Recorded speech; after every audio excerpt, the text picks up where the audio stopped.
Good morning dear students, అందరూ బాగున్నారా? ప్రతిరోజులాగే ఈ రోజు మంచి రోజే. విద్యకు విలువ ఉంచు, అది నీ విలువ పెంచు. సరే, డైరెక్ట్ గా పీరియడ్ లోకి వెళ్ళిపోదాం. ఈరోజు మనం కణ విభజనకు సంబంధించి, సెల్ డివిజన్ కు సంబంధించి, సెల్ డివిజన్ అనగానే అది సమ విభజన అని అర్థం. సో ఈరోజు మనం సమ విభజనకు చెందిన సెల్ సైకిల్, కణ చక్రం గురించి మనం తెలుసుకోబోతున్నాం. కణ చక్రం, సెల్ సైకిల్. సెల్ సైకిల్ లో మనం చూస్తే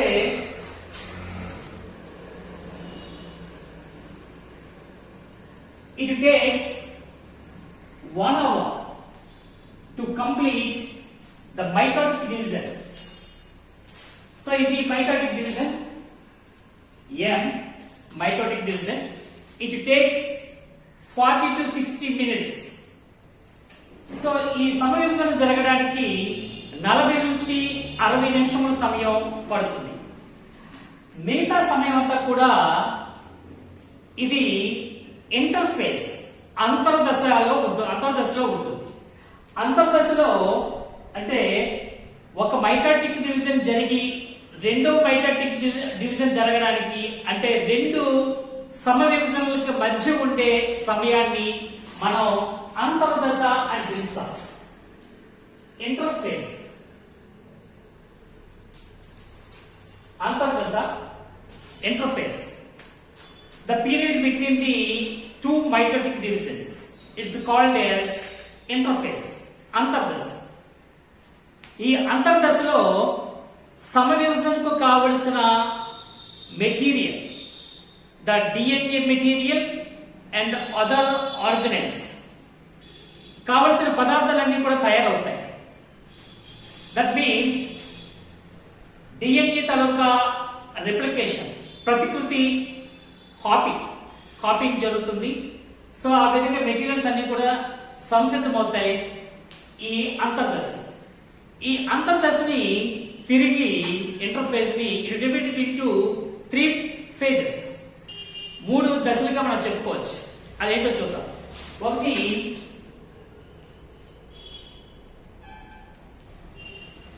that means G phase, G1 దశ అంటాం. G1 phase, gap 1 phase,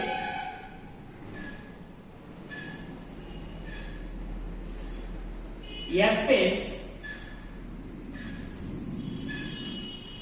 S phase, that means DNA synthesis phase. So the next one is gap 2 phase, G2 phase antam. This G1 phase takes 10.5 hours. Synthesis of DNA సంశ్లేషణకు కూడా 10.5 hours పడుతుంది. అలాగే 3.5 hours పడుతుంది G2 phase. This 1 hour. So in the cell cycle, the phases between the two mitotic divisions, it's called interphase. Interphase divided into G1 phase and S phase and G2 phase. So ఇప్పుడు మనం G1 phase చూద్దాం. G1 phase సాధారణంగా దీంట్లో కణ పరిమాణం పెరుగుతుంది. The cell size increase. So ఇక్కడ మన G1 phase లో చూసేది ఏంటంటే కణ పరిమాణం పెరుగుతుంది, సెల్ సైజ్. కణ పరిమాణం పెరుగుట. And this is the connecting phase between the DNA synthesis and mitotic division ending. Mitotic సమ విభజన తాలూకా అంశము, అలాగే DNA ప్రతికృతి తాలూకా చర్యకు, దశకు మధ్య ఉండే దశ, connecting phase, that is G1 phase. The next one is S1 S phase DNA సంశ్లేషణ జరుగుతుంది. DNA సంశ్లేషణ జరుగుతుంది. So the duplication of DNA. So అలాగే ఇక్కడ సెల్ ఇవన్నీ కూడా ఇది డబుల్ అవ్వడం జరుగుతుంది. క్రోమోజోములు రెట్టింపు అవుతాయి.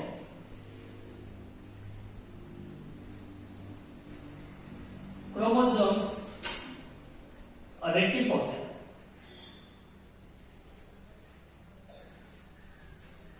సో ఈ విధంగా అన్ని డబుల్ అవడం జరుగుతుంది క్రోమోజోమ్స్ అనేవి. G2 దశ గ్యాప్ 2 కణాంకాల విభజన జరుగుతుంది.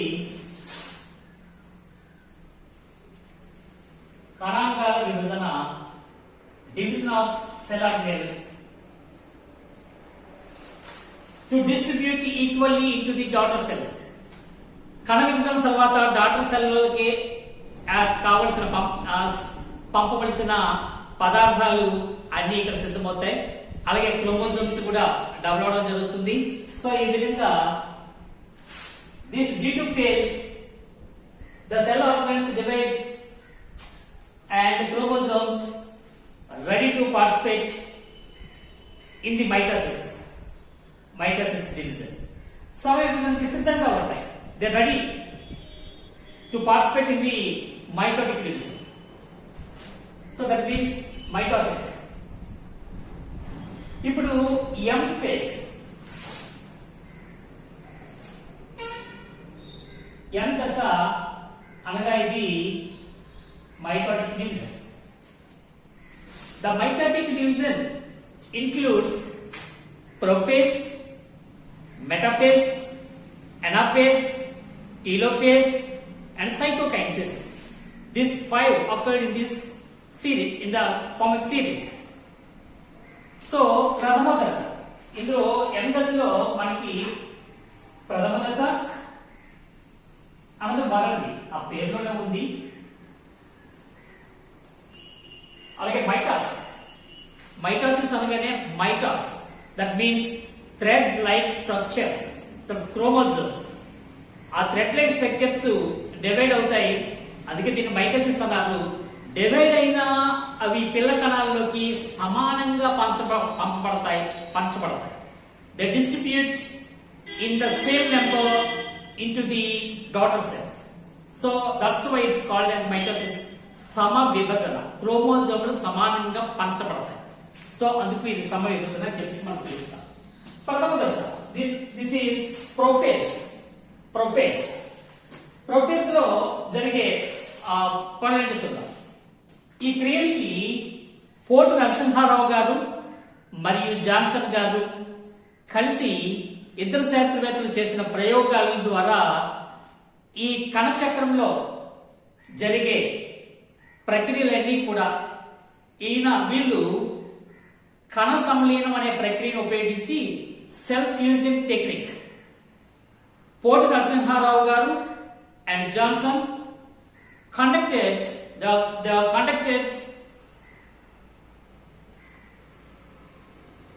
cell fusion technique, and they provide evidences of the cells through the cell cycle. They occurred in a unidirectional and a systematical. So ఇక్కడ యూనిడైరెక్షన్ లో వెళ్ళడం మనం చూస్తాం, and systematic and in the series the progression of cells in this by the cell cycle is systematic in a series and unidirectional. ఒక క్రమానుగతంగా sequential క్రమానుగతంగాను, అలాగే unidirectional ఏక దిశలోనూ జరిగే ఈ చర్యల్లో they are controlled by the chemical signals. They trigger chemical signals ద్వారా ఈ క్రియలన్నీ జరుగుతాయని పోటి నరసింహారావు గారు అండ్ జాన్సన్ గారు మనకి తెలియజేయడం జరిగింది. దానికి ఆధారాలని తెలుసుకోవడం జరిగింది. సో ఇప్పుడు మనం ఆ దశ ఎలా జరుగుతాయో చూద్దాం. ప్రథమ దశ ప్రొఫేజ్. ప్రొఫేజ్ లో ఇది ప్రొఫేజ్ ప్రథమ దశ. ప్రథమ దశలో ఇది కేంద్రకం. కేంద్రకోశం ఉంటుంది, కానీ చివరికి వచ్చేసరికల్లా అదృశ్యమవుతుంది. సాధారణంగా మనకు తెలుసు, 9th క్లాస్ లో నేర్చుకున్నాం మనం కణాంకాల గురించి. అందులో నేర్చుకున్నప్పుడు కేంద్రకంలో క్రోమాటిన్ వాల్ ఉంటుందని, అది ఇన్విజిబుల్, మనకి ఇన్విజిబుల్ గా ఉంటుంది, కనిపించదు. కానీ ప్రథమ దశ ఏర్పడే సమయం, ప్రథమ దశకి సిద్ధమవుతున్న సమయంలో అవి దారపోగు వంటి నిర్మాణాలుగా మారి అవి దగ్గరగా అయ్యి the contract, the thread like structures contract and form chromosomes. ఈ దారపోగు వంటి నిర్మాణాలు దగ్గరగా సంకోచం చెంది క్రోమోజోములుగా మారుతాయి, దళసరిగా అవుతాయి. దగ్గరగా అయ్యి దళసరిగా అవడం వలన మనిషికి చక్కగా కనిపిస్తాయి.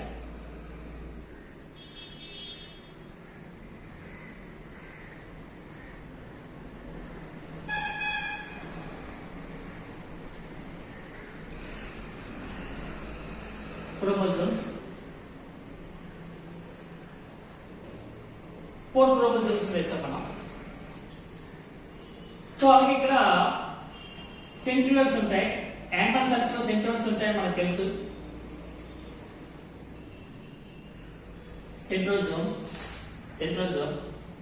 సెంట్రియోల్స్. సో ఇక్కడ జరిగే ప్రక్రియ ఏంటో మనం చూద్దాం. సో ఇక్కడ క్రోమోజోములు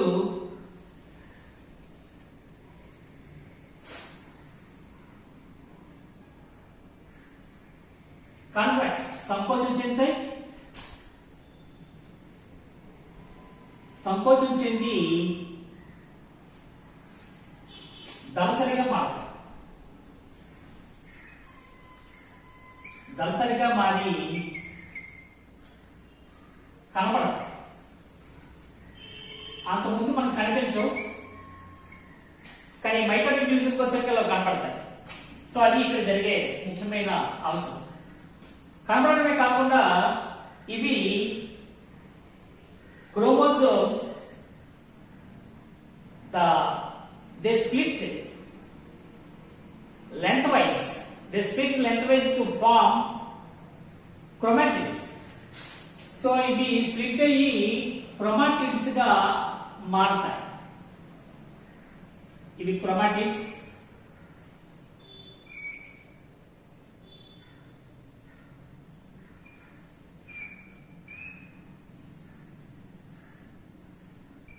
So these chromatids attached by the centromere.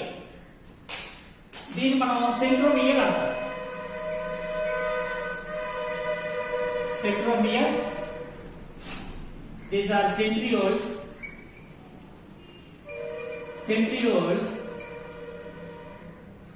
So ఇది కేంద్రక త్వచము, న్యూక్లియర్ మెంబ్రేన్, కేంద్రక త్వచం. సో ప్రొఫేజ్ లో ఇది దగ్గరగా చేరి, దారపోగు నిర్మాణాన్ని దగ్గరగా చేరి సంకోచం చెంది దళసరిగా మారి క్రోమోజోమ్స్ గా కనపడతాయి మనకి అండర్ ది మైక్రోస్కోప్. తర్వాత ఈ క్రోమోజోములు అనేవి లెంత్ వైజ్ పొడవుగా చీలి 2 క్రోమాటిడ్లు ఏర్పడతాయి.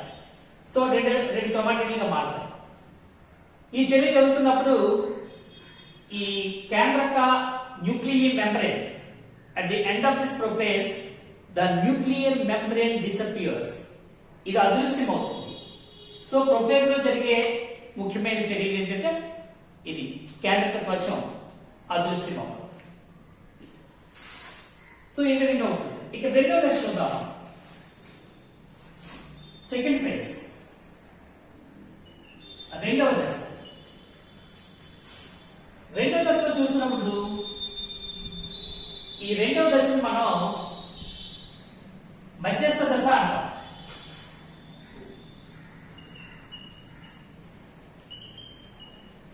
మధ్యస్థ దశ ఇది ఫస్ట్ స్టేజ్, ఇది సెకండ్ స్టేజ్, ఇది మధ్యస్థ దశ. దీన్ని మెటాఫేజ్ అంటారు. మెటాఫేజ్.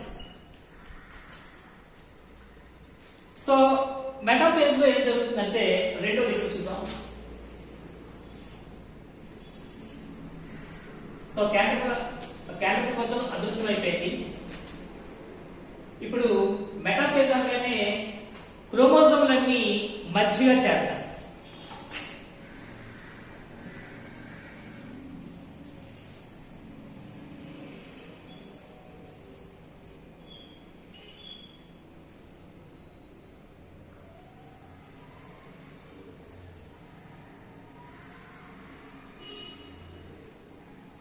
సెంట్రోమియర్, క్రోమాటిన్స్.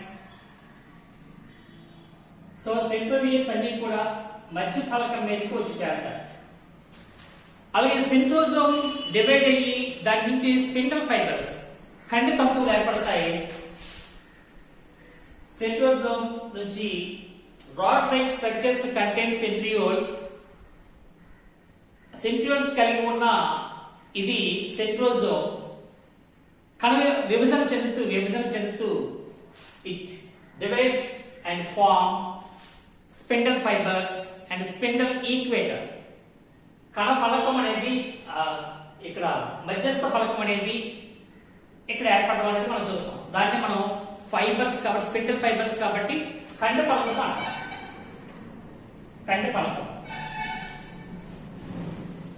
కండ ఫలకాన్ని ఏర్పరుస్తుంది. Spindle equator. సో ఇక్కడ నుంచి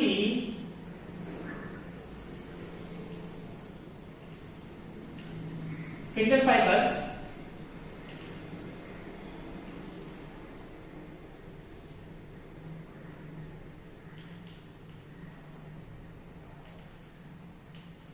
సో ఈ విధంగా సెంట్రోమియర్స్ ని తగులుతూ కొన్ని, సెంట్రోమియర్స్ కి అటాచ్ కాకుండా కొన్ని ఇలాగా ధ్రువాల వైపు పోల్స్ వైపు నుంచి the spindle fibers attach to the centrioles of the chromosomes.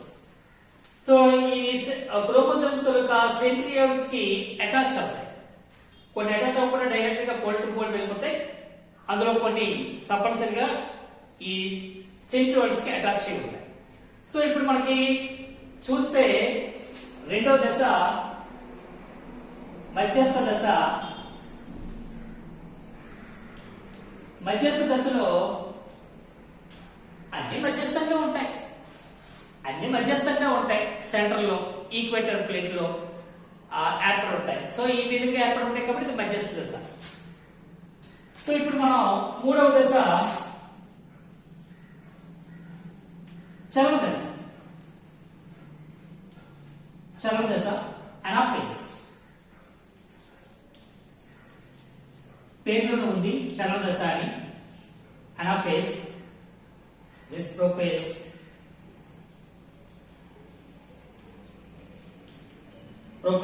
Metaphase, anaphase. Anaphase అంటే చలించే దశ. క్రోమోజోములు చలిస్తాయి. ఎలా చలిస్తాయంటే the chromatids, the centromere splits and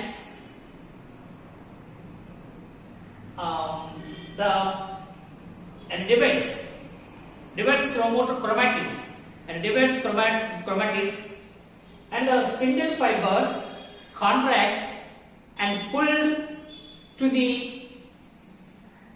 poles.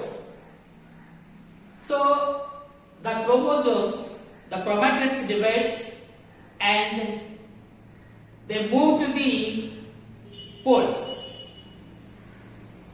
So ఇక్కడ సెంట్రోమియర్ దగ్గర ఇవి విభజన చెంది ఈ క్రోమాటిడ్స్ అనేవి మూవ్ అవుతాయి. సో మూడో దశలో ఏం జరుగుతుంది ఇక్కడ చూద్దాం. మూడో దశలో ఏం జరుగుతుందో చూద్దాం.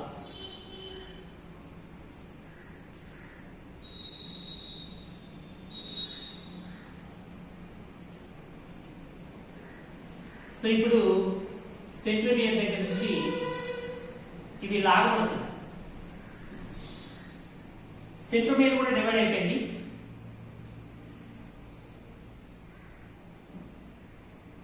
టు ది పోల్స్, పోల్స్ వైపు మూవ్ అవుతున్నాయి.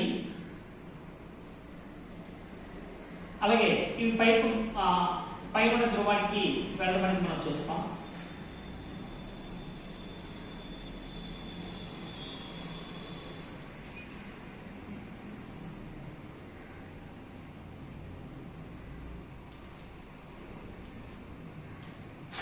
సో ఈ విధంగా కండ ఫలకం నుంచి క్రోమోజోములు సెంట్రోమియర్ దగ్గర డివైడ్ అయ్యి ఎదురెదురు ధ్రువాల వైపు, వాటి వైపు ఉండే ధ్రువాల వైపు, అవి ఎటువైపు ఉన్నాయో ఆ వైపు ధ్రువాల వైపు కారణంగా చూస్తాం. The chromatids moves towards the poles. So ఇక్కడ చలన దశ, ఇవి చలనం చేస్తున్నాయి కాబట్టి దీనికి చలన దశ అన్నాం. ఇది మూడవది అనాఫేజ్.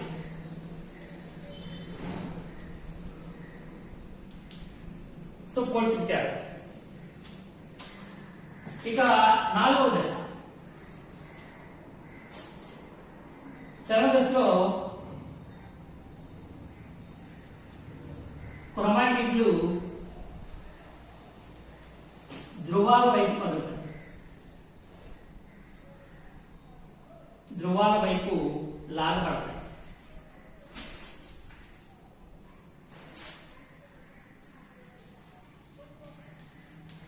ఎలా అంటే by the contraction of spindle fibers and also the chromatids, the centromeres split it.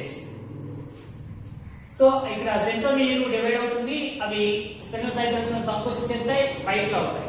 They pulled the chromatids towards the poles. So ఆ విధంగా ఇక్కడ జరుగుతుంది. ఇక నాలుగవది టీలోఫేజ్. నాలుగవ దశ టీలోఫేజ్. దీన్నే మనం అంచె దశ అంటాం. అంతిమ దశ లేదా అంచె దశ, టీలోఫేజ్. టీలో మీన్స్ అండ్. సో అంచె దశలో ఏమవుతాయంటే this is the reverse phase of the prophase. Prophase లో ఏ ఏ చర్యలు జరిగాయో అవి తిరిగి మళ్ళీ వెనక్కి జరుగుతాయి. సో అక్కడ జరిగే మార్పులన్నీ తిరిగి మళ్ళీ రివర్స్ లో మార్పులు చెందడం అనేది మనం టీలోఫేజ్ లో చూస్తాం. దీన్ని మనం అంచె దశ అంటారు. ఇది నాలుగవ దశ, అంచె దశ. సో దీనిలో ఏమవుతాయంటే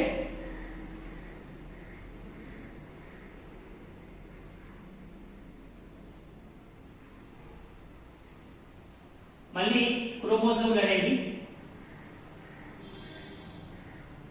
కనిపిస్తాయి. ఇవి తిరిగి దారపోగులు వంటి నిర్మాణాలుగా ఎలాంగేటెడ్ నిర్మాణాలుగా మారిపోతాయి. మారిపోయి ఇన్విజిబుల్, కనిపించవు. దాని చుట్టూ కూడా కేంద్ర త్వచం అనేది ఏర్పడుతుంది. దాని చుట్టూ nuclear membrane forms. Nuclear membranes form around these two daughter nuclei. Two nuclei.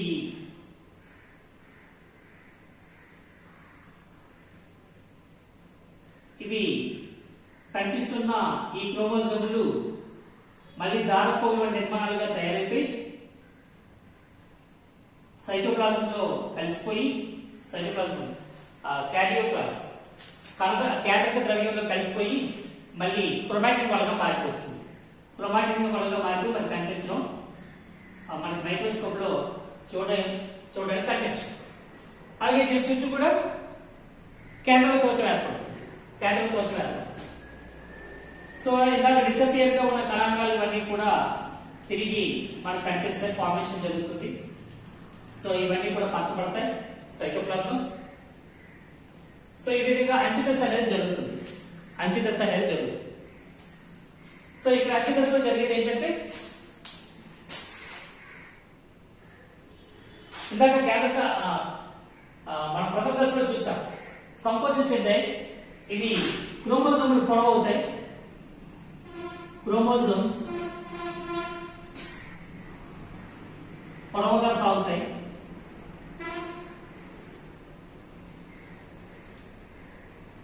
అదృశ్యమవుతాయి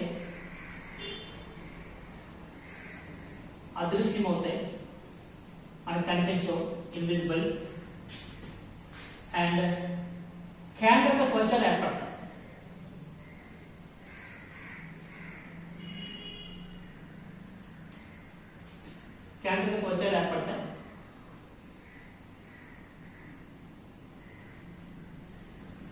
so ఈ విధంగా మనకి ప్రథమ దశలో ఎలాగైతే జరిగిందో అదే విధంగా జరుగుతుంది. ఇప్పుడు కేంద్రకం అనేది డివైడ్ అయి 2 కేంద్రకాలుగా విడిపోయింది. దీన్నే మనం క్యారియోకైనసిస్ అంటాం, కేంద్రక విభజన. సో ఇప్పుడు మనకి ఇందులో కేంద్రక విభజన జరిగింది. ఒక కేంద్రకం విభజన చెంది 2 కేంద్రకాలుగా మారింది, క్యారియోకైనసిస్ జరిగింది. అలాగే ఇప్పుడు ఇక్కడ సైటోకైనసిస్ అనేది జరుగుతుంది, అదే కణద్రవ్య విభజన. కణద్రవ్య విభజనలో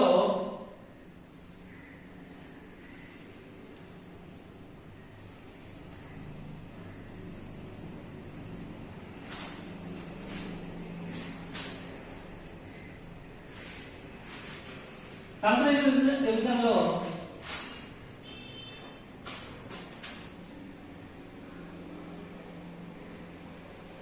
ఒక అంచు ఒక నొప్పి ఏర్పడి పించ్ ఏర్పడి అది సెంటర్ లో a pinch forms 2 daughter cells, divides the cytoplasm into 2 cells, 2 daughter cells. So 2 పిల్ల కణాలు ఏర్పడడానికి ఇది సహాయపడుతుంది. ఇది క్రోమాటిన్ కేంద్రకం, ఇదంతా సైటోప్లాజం, ఇందులో ఆర్గాన్స్ అన్ని ఉంటాయి. అలాగే ఇది ఒక న్యూక్లియస్ కేంద్రకాలు, అలాగే ఇదంతా సైటోప్లాజం. సో ఇప్పుడు ఇది డివైడ్ అయిపోతుంది. ఇది డివైడ్ చేయడం వలన మనకి పిల్ల కణాలు ఏర్పడతాయి, డాటర్ సెల్స్. పిల్ల కణాలు ఏర్పడతాయి. సో ఇది ఒకటి. సో ఈ విధంగా ఒక parental cell divides into 2 daughter cells in the mitotic division. So క్రోమోజోమ్లు అనేవి ఎన్నైతే మనకి కణంలో సెల్ సైకిల్ లో చూసామో ఆ క్రోమోజోమ్ లో అది కణ విభజనకు ముందే మైటోటిక్ డివిజన్ కు ముందే డబుల్ అవడం వల్ల పిల్ల కణాల్లోకి వచ్చేసరికల్లా సేమ్ నెంబరింగ్ అనేది మనకు రావడం అనేది జరుగుతుంది. సో ఇలాగా క్రోమోజోములు ఇక్కడ రెట్టిపై డబుల్ అయి ఇక్కడ తిరిగి సమానంగా పంచబడినప్పుడు పూర్వ కణంలో ఏదైతే పేరెంటల్ సెల్లో ఎన్ని క్రోమోజోములు ఉండేవో అన్ని క్రోమోజోములు ఇప్పుడు పిల్ల కణాల్లో కూడా ఉంటాయి, సమానంగా పంచబడ్డాయి, ఇప్పుడు ఈక్వల్ గా ఉంటాయి. అందువల్ల దీన్ని సమవిభజన అంటారు. క్రోమోజోముల సంఖ్య మారదు. సో ఈ విధంగా ఒక సెల్ డివిజన్ అయినప్పటికీ కూడా అందులో క్రోమోజోముల సంఖ్య పిల్ల కణాల్లో సమానంగా పంచబడడమే ఈ సమవిభజనలో ఉండే ముఖ్య అంశం. సో ఈ విధంగా కణాలు సమవిభజన చెంది అనేక కణాలుగా సంఖ్య పెరిగి ఒక జీవి పెరుగుదలకి ముఖ్యమైన కారణం ఈ సెల్ డివిజన్. శారీరక కణాలన్నింటిలో ఈ సమవిభజన అనేది జరిగి కణాల సంఖ్య పెరిగి శరీరం అభివృద్ధి పెరుగుదల అనే దానికి ఇది ముఖ్యమైనది. లేకపోతే ఏ జీవులో కూడా పెరుగుదల అనేది ఉండదు. కాబట్టి ఈ విధమైన ముఖ్యమైన కణచక్రం, అందులో సమవిభజన అంశాలు మనం చక్కగా తెలుసుకోవడం జరిగింది. మీరు ఆ పేజ్ నెంబర్ని 10th క్లాస్ విద్యార్థులందరూ కూడా పాఠ్యాంశాన్ని ఓపెన్ చేసి దీన్ని చదువుకు ఈ వీడియో వింటూ ఆ పాఠ్యాంశం ఒకసారి చదివితే మీకు చక్కగా అర్థమవుతుందని అనుకుంటున్నాను. సో ఏదైనా డౌట్స్ ఉంటే నా నెంబర్కి ఫోన్ చేయండి. మళ్ళీ మనం నెక్స్ట్ వీడియోలో మనం కలుసుకుందాం. చక్కగా చదవండి. పరీక్షలు ఉన్నాయి, తప్పనిసరిగా పరీక్షలు ఉండే అవకాశాలు ఎక్కువగా ఉన్నాయి. కాబట్టి మీకు పాఠశాలకు కూడా పాఠశాలకే సెలవులు తప్ప మీరు చదువుతున్న చదువుకి సెలవులు అనే విద్యార్థికి ఎప్పుడూ ఉండవు. కాబట్టి చక్కగా చదవండి, ఇంటి దగ్గరే ఉండండి. Stay at home and stay safe. ఎప్పటిలాగే ఈరోజు చాలా మంచి రోజే. విద్యకు విలువ ఉంచు, అది నీ విలువ పెంచు. సరే, గాడ్ బ్లెస్ యూ. బై.